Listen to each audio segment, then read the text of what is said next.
गोगा महाराजनी जय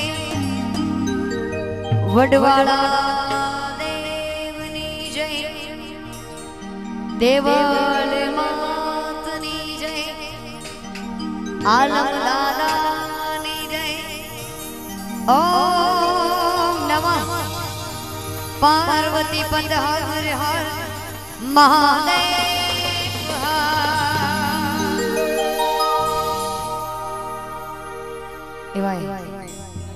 शायर गाम અને માલધારીના નેહડે કુળદેવી શ્રી દેવળમાં અને આલમ દાદાના સાનિધ્યમાં મળ્યા છે।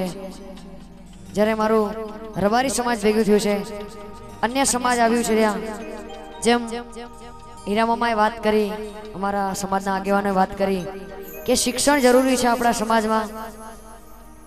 શિક્ષણ એટલા માટે જરૂરી છે કે દરેક સમાજ આગળ વધી રહી છે, તો આપણો સમાજ કેમ આગળ ના વધે એમ।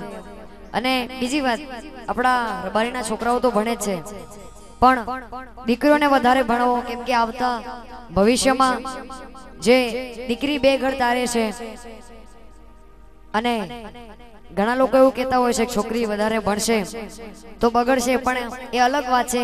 તમારી દીકરી ઉપર તમારે વિશ્વાસ હોવો જોઈએ, અને જરૂરી નથી કે જે ભણે જ બગડતા હોય, પણ ભણશે તો સારા સંસ્કાર લેશે, સમાજને આગળ લેશે। તો જે પણ માતા પિતા છે, જે પણ ભાઈઓ છે, એ બધાને વિનંતી છે કે તમારી બેન અને દીકરીને ભણાવજો। અમે ભણ્યા છીએ તો આટલા મોટા સ્ટેજોમાં પ્રોગ્રામ કરીએ છીએ કે અમને પણ પેલા બીજી સમાજમાં છે એટલે એવું જ કહેતા કે ભાઈ રબારીની છોકરી શું ગાશે, એમને શું આવડે, પણ જ્યારે આજે ગાઈએ છીએ ત્યારે એવું કહેતા હોય છે કે ના ભાઈ રબારી પણ કંઈક કરી શકે। તો આજે કલાકાર છે, તો આવતા વખતમાં ગુજરાતમાં ગમે એ ક્ષેત્રમાં આપણી રબારીની દીકરી કે રબારીનો દીકરો હોય અને એ તમે ભણશો તો શક્ય બનશે। અને તો બધાને નમ્ર વિનંતી છે કે ગાવાનો અમારો ધંધો છે, પણ બોલવાની એ અમારી સ્પીચો નથી, પણ સમાજ છે એના માટે કહીએ છીએ કે પ્લીઝ તમે ભણવામાં ધ્યાન આપો, અને ઘરનું કામ મોટા થઈને એમને કરવું છે, નાનપણમાં એમને કામ ન કરાવો, અને બને ત્યાં સુધી એમને સ્કૂલમાં મૂકો। અસ્તુ સમાજને જરૂર ભણવાનો આદેશ છે, જે આપણા હંમેશા બાપુ કહેતા હોય છે।